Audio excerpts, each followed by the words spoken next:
أشكركم جميعا أخوة أخواتي الأعزاء، أشكركم.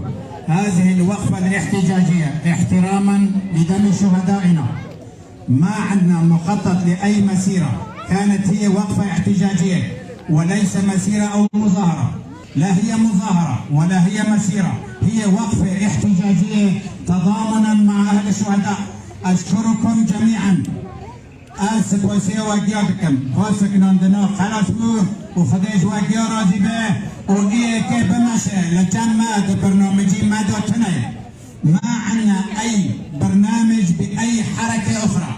برنامجي أنا كاس إيه بمشي إيه خاب كونك بك هواء شوية والناي شمال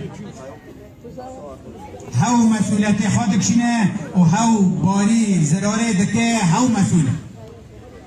واشكركم جميعا. هو اللي بده يمشي اي شكل باي خطوه هو بتحمل المسؤوليه، ونحن ما لنا اي علاقه باي مسيره او مظاهره. ما بدنا لكن ناخذ ثاني مكان لا بطل بون ولا برزوني كم ماشي ما